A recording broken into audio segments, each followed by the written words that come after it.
Welcome, everyone. Aya ewe malakakoki, pika lemawens viana nila piawalia, mi way to Christian Wallowing Bull, who we have here at the Daybreak Star Radio Network today.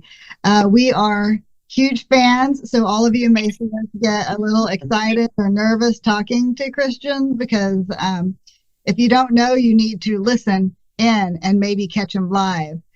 So I'm here. I'm Sherry. I'm here with Ronnie. I am Ronnie Cowitz, and I am, of course, you guys know, the producer here at Daybreak Star Radio.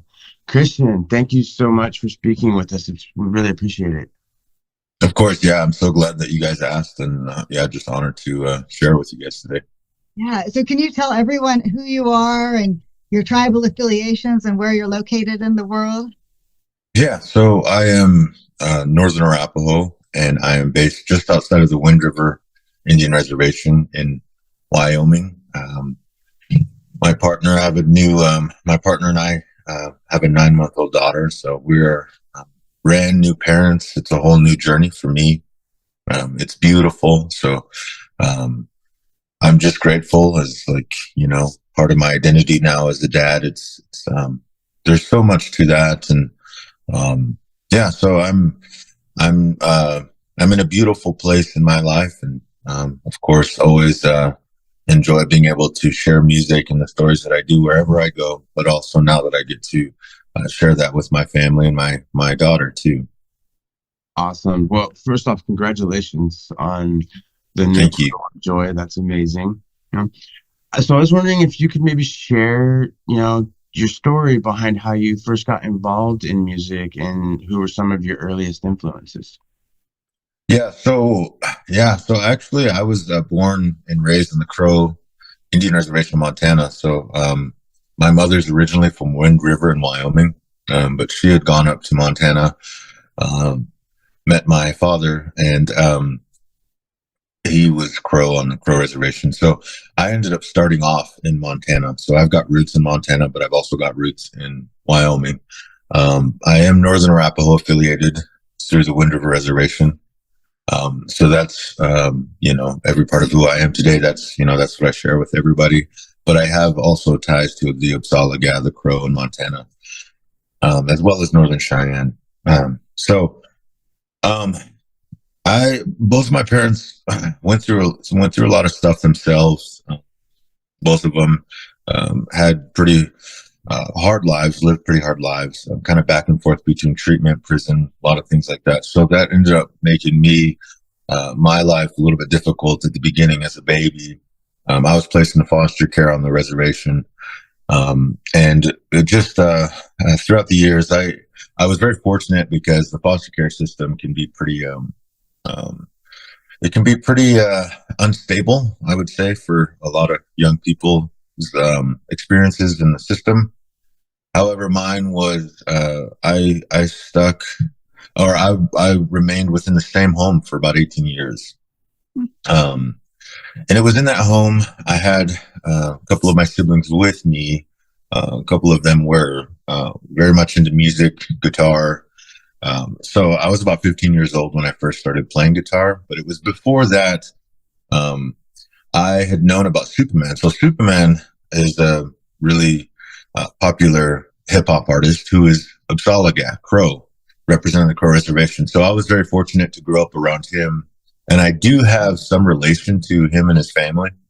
So we are a little bit related. So when I was about 10, 11 years old, I wanted to be just like Superman. I wanted to pursue music in hip hop and the rap genre. So I started writing journals every day. That's all I ever did, and that was my greatest passion, was wanting to become a hip hop artist just like Superman. There was even a point where I actually went on the road with him just for one show up to Browning, Montana, and it was so fun because back in the day, he's still traveling doing it, but he was doing a lot of like reservation touring, kind of just driving to and from. And so as a little kid, I was impacted greatly by one of the best native hip hop artists out there today. And I was just grateful to have his influence. He's always been very encouraging. But it was about 15 years old. I picked up the guitar and never thought I would be interested in any instrument that had to do with strings, because hip hop is just such a different genre. But I fell in love with the genre singer-songwriter. I fell in love with really just kind of writing through the medium, using the guitar, 6-string guitar. And I would say that my foundation for lyrical ability, writing, like understanding kind of like song formations, production, things like that, had come from when I started the hip hop kind of rap genre, because I would write for days. I had notebooks full of lyrics and learning how to rhyme, learning like word usage, word play. It's very interesting to me. So my singer-songwriter now, the way that I write songs now still is kind of like tied to those roots of rap and hip hop genre, and big influence with Superman to begin with. So I did not take my music career seriously until about 2020. So around the time of 2019, 2020,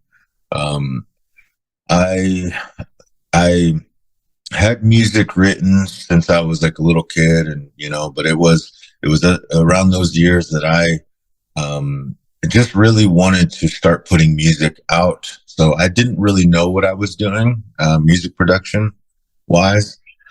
But I kind of developed my own DIY recording setup, and just started recording music. And it was my very first album known. It's Warrior, that was released in 2020. That was the very first acoustic EP, anything that I ever really put out officially as Christian Wallowing Bull. That was the start, and here we are, a few years later down the road. It's now I'm doing all these live shows. It's been incredible. It's been a crazy journey, because I never thought from 10, 11 years old, wanting to do hip hop, I would be doing a full-on music career with singer-songwriter. It's pretty wild for me, but it's still beautiful. And Superman and I still have some ties, and really grateful that he's just kind of been there, since I was a kid. Yeah, that's amazing. And so for the people who don't know, you've done most of this yourself. You are not just a singer-songwriter, but you play guitar and you play drum while you play. Like, really intense. How did you learn, or did somebody teach you to do all of that at the same time? No, so I've just had to do what I had to do. It's so I was about 10, 11 years old when I started the hip hop rap genre. I was also a big drummer. That was like my main focus outside of the rap hip hop genre, but it was something I did as a hobby, on the side. About 10, 11 years old till about 20. For 10 years, I did a lot of drumming on an actual drum kit.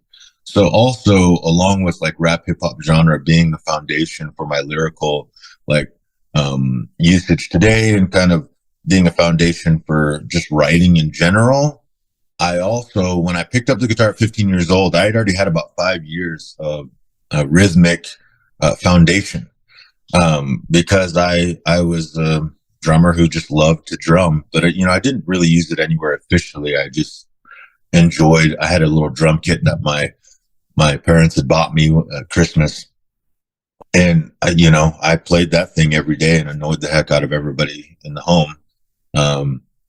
And so it's these foundations that I just never really thought that they would really turn into anything.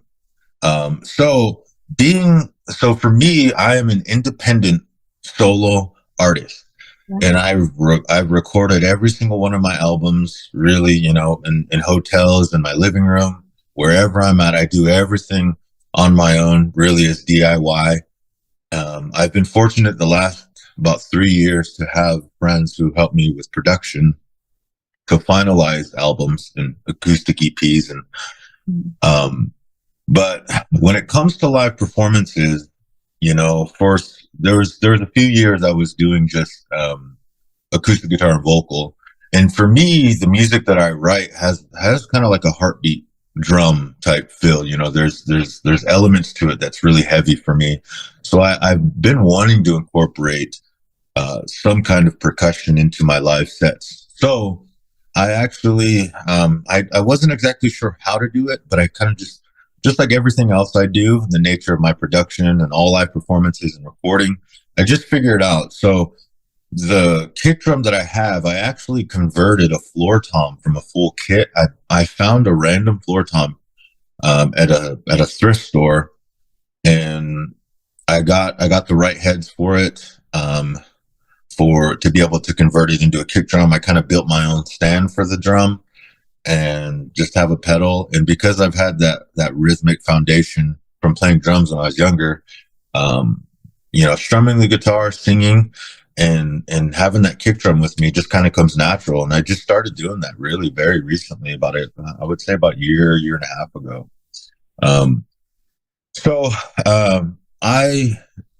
For me, it's done a lot for me personally to be able to have some kind of accompaniment, percussion. I think it also just, it's important for me to have some kind of drum beat. I think it adds a whole lot to the live, performances, It sure does. It does. It actually, yeah, it really does.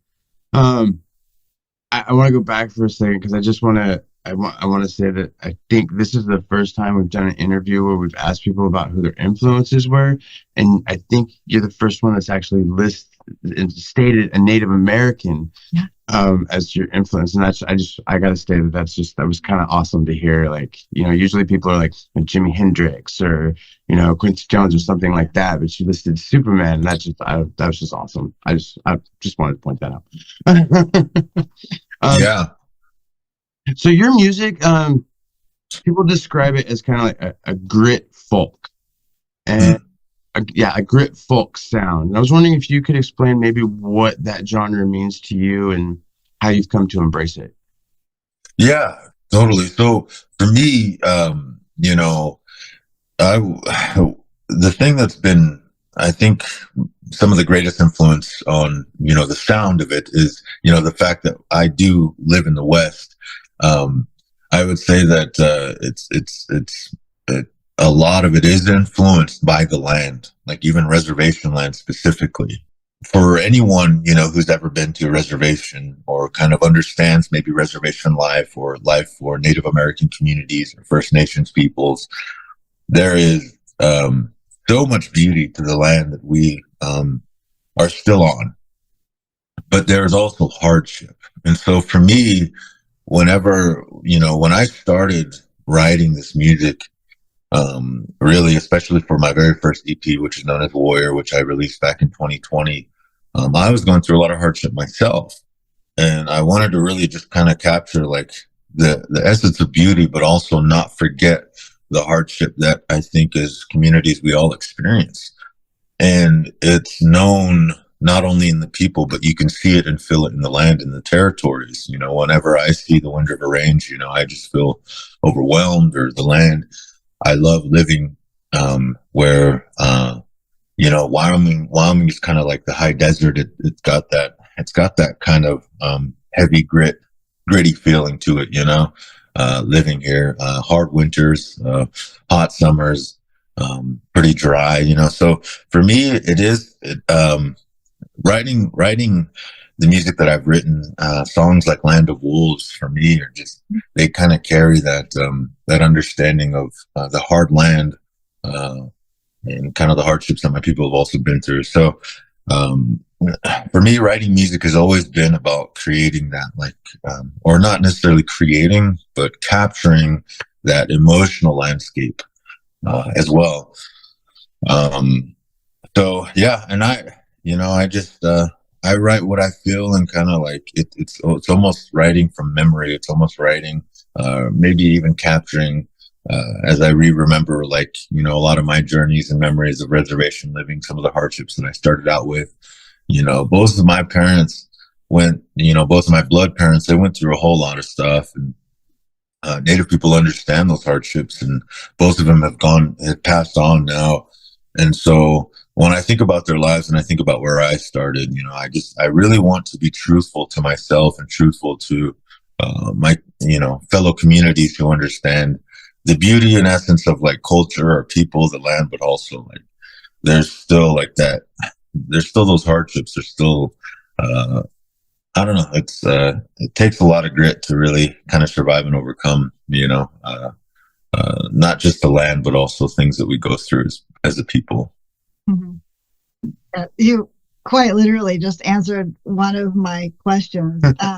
Wyoming is one of my favorite states to be in because it's so beautiful and it's just absolutely full of medicine everywhere you turn. And where you are is just where you get to live. I mean, you're just surrounded by the mountains, and the wind blows, and you can probably smell the sage when you open your front door.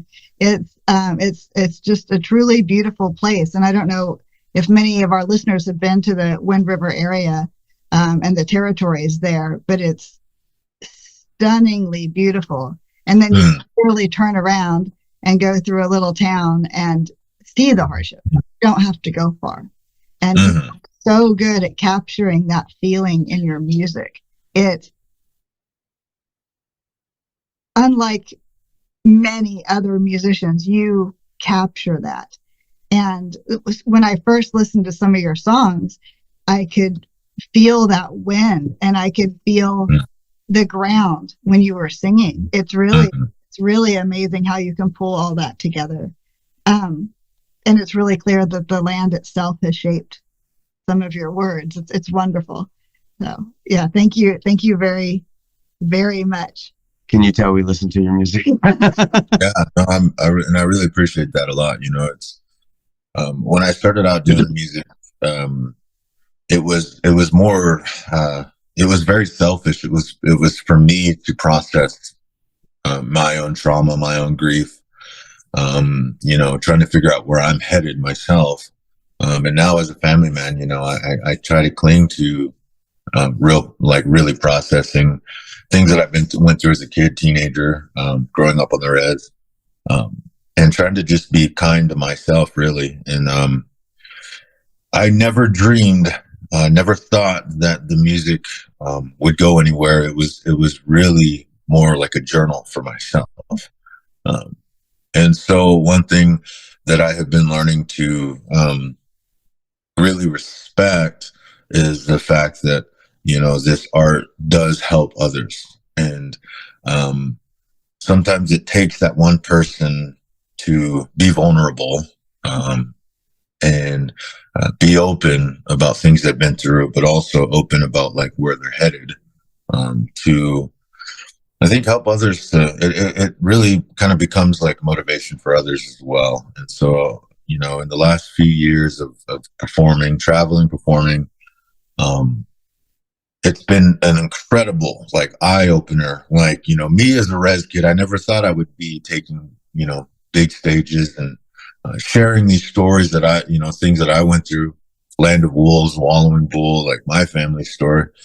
I never thought that it would be impacting so many other people, and not just Native people. I performed to a lot of crowds in Wyoming and, other states where, there might not be any Natives in the whole venue except me on stage. So honestly, it's been really cool to be able to be, representing as a res kid, kind of, offering perspective to people who may have no idea of what it is to grow up on a res, or may have no idea what it is in Native communities. It really has kind of become a responsibility, to continue that path, really. And I'm honored to stand here in Northern Arapaho as a res kid, to be able to share these stories. I never thought that I'd be doing anything like this. And it's been significant in my heart, significant to my family as well. So yeah, I mean, I try to take every opportunity that I get to perform, and just be as real as I can be, and be truthful to myself and to the audience, Yeah, thank you. Well, this last weekend, you performed at Merciless Indian Savages in Albuquerque, New Mexico, where we got to see you. We were thrilled. Awesome. And there, you literally took the audience's breath away. It was amazing. And I also had the privilege of standing next to some people who sang along, which was amazing. But in particular, you have this one song called Tribal Resilience. And when you started singing that, everyone stopped. Everyone just stopped and stared. It was a really powerful moment. And then when you said, you know my Indian name, you could hear a gasp in the audience. I don't know if you could hear it on stage, but people in the audience actually gasped. It was incredible. It was a really, really powerful moment. And the audience at that moment has so much respect. And then so much,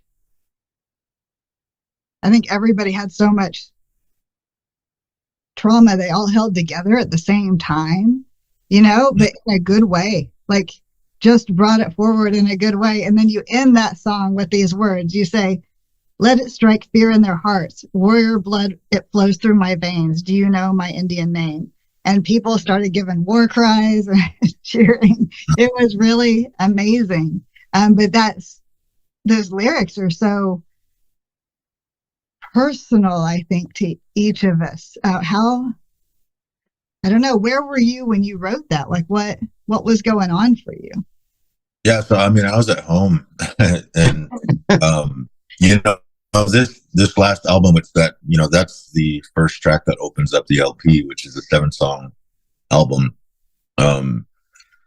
You know, this is on the track, or this is on the album known as my first buffalo hunt. And when I was 25 years old, I went on my very first buffalo hunt and claimed my first kill, you know, which my family had given me the hunt. So it was an incredibly sacred time in my life and day when I took down my very first buffalo. And I was recounting a lot of those, really that specific time, and just really remembering who I am. You know, I wanted to go in on an identity, and I wanted to be able to capture the essence of, you know, what I felt that day when I saw the buffalo and when I claimed my first kill. And you know, for me, it always has been about you know, remembering my identity, no matter, you know, who I become or where I go. Especially as a new dad now, you know, I want to be sure that I'm honoring myself and my family, and just kind of hanging on to like those sacred moments. Really, I think it's important for, you know, really anybody who kind of understands the importance of like kind of, you know, that warrior mentality, that warrior's heart. So Tribal Resilience was one of the first songs that I ever projected. And of course, like on stage, I really kind of yell at the audience, you know, do you know my Indian? You know, I really project. I heard that when I was writing those words. I was even talking to my partner and I was like, man, you know, I think that I have to like really project. And I'm pretty shy, even though I've been performing a lot, for a few years in many stages, many venues, in many different states. I still sometimes am kind of insecure when it comes to like projecting. Mm-hmm. And on this particular album, I just could not get away from the idea. It was just in my mind for a couple days. The way that I work, sometimes I'll get an idea as I'm sitting at like my dinner table or kitchen table or whatever. Sometimes it'll just hit me and I'm like, oh, I have to grab my guitar. And that's exactly how Tribal Resilience went. I just heard that line, do you know my Indian name?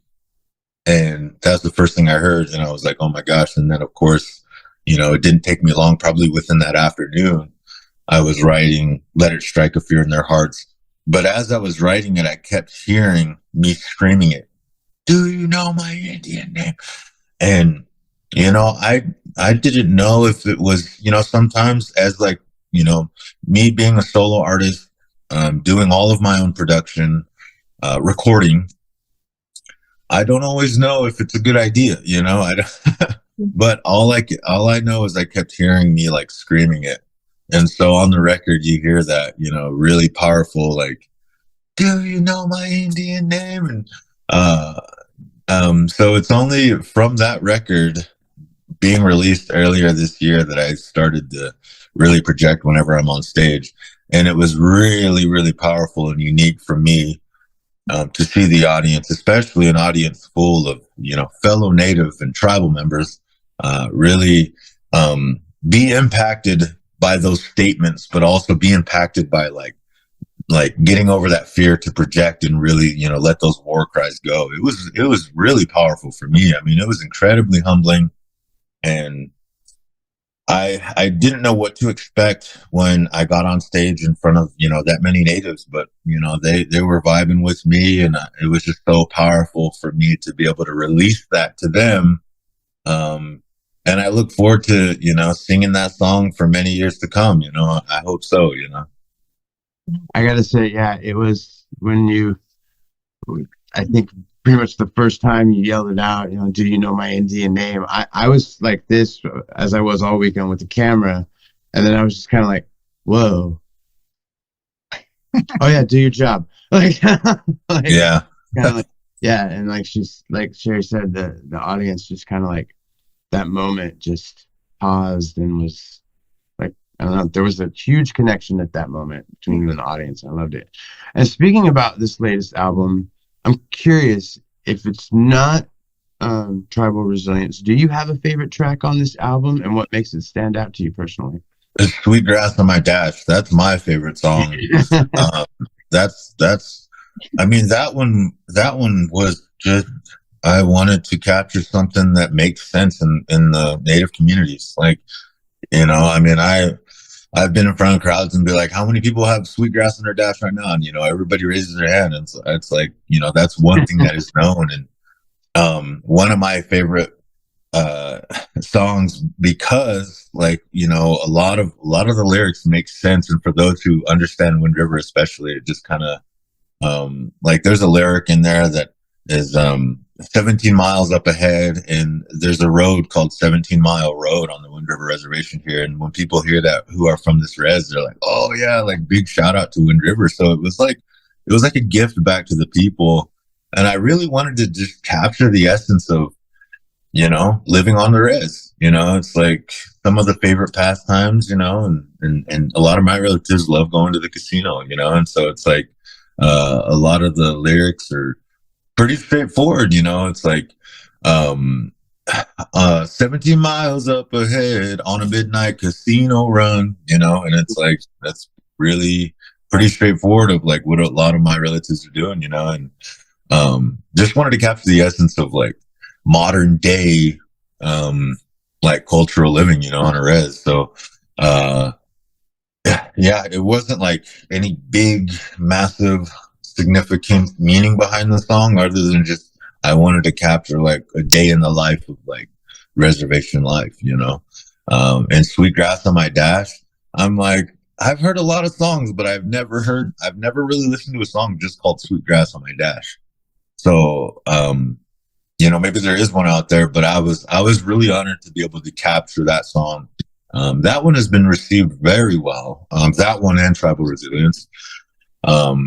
And I'm just really glad to be able to share that, kind of put that out in the world. And it's like, well beyond the Wind River Reservation, there's a lot of natives who given me a lot of feedback on that one specifically. And, Sweetgrass on My Dash just kind of hits, it just kind of makes sense. It's like everybody understands that, I've got Sweetgrass on My Dash, so it's really cool to be able to capture the essence of like reservation life. I would say second favorite for me is Hiya Hiya Baby Boy. That's a good one. And of course, performing that one live is so powerful because it's all about having that engagement from the audience. And at Merciless Savages in Albuquerque, the crowd went crazy on that one. And I was so happy to have that support because I wasn't sure what to expect, but they really showed out for me. And excuse me, that one specifically is so powerful because my partner sings on it with me. Her name is Fia, and she sings the choruses with me. And I have a few other friends who did gang vocals towards the end with the big Hiya Hiya Baby Boy chorus. And also the most unique and special part for my family and I was the fact that my daughter at the time, she was about 6 months old, I believe, or 5 months old. She sings, or she doesn't sing, or she just speaks. We recorded her speaking on the track. And so on the actual album, the song, you can hear my daughter as well as my partner. My whole family is recorded on this track. So it's so beautiful to be able to include my family.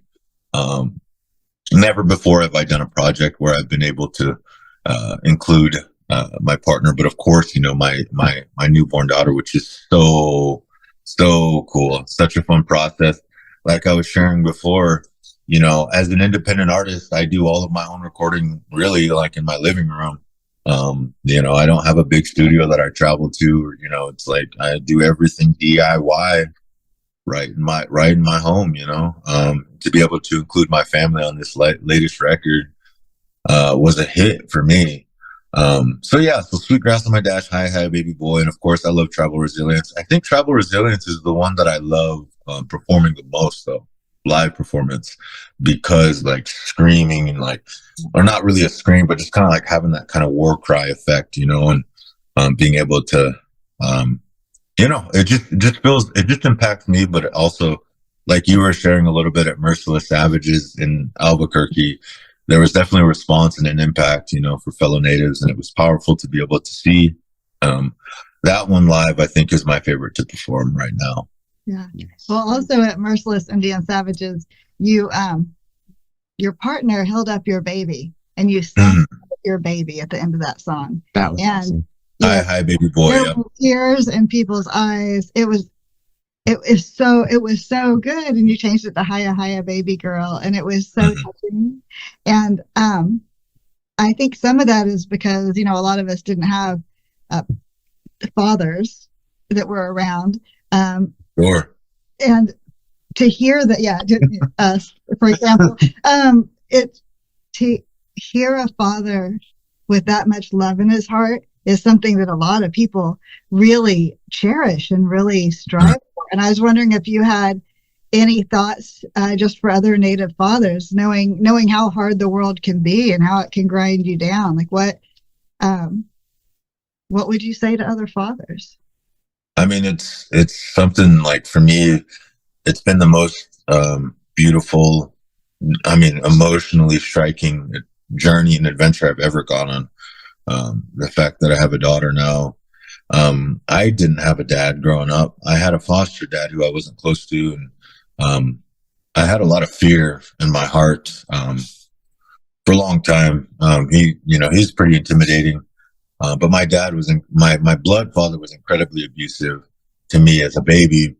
So, you know, it was, that's affected me in my entire life, you know, from addiction to, just so many hard years that I've had, trying to process that kind of grief, from like a son to a dad. And both of my foster dad and my blood dad have passed on. And so I always felt like a lone wolf. I always felt like I never had anybody to really take my hand, and I never understood fatherhood. No one ever taught me. So it's kind of the same thing with even my music career. I just knew that I had that desire to be a dad.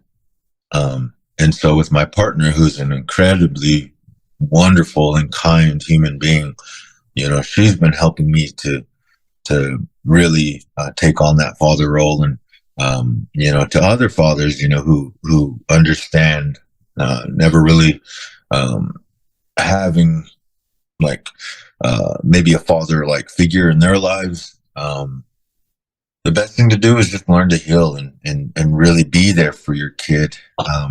And kindness and patience goes a long way.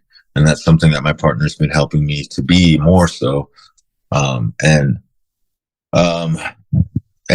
really, once you become a dad, I mean, it's like, you know, I never knew that I could have this much love in my heart and my body for just like, you know, my girl, my daughter, you know, it's for another human being. It's just like both my partner and I are incredibly overwhelmed.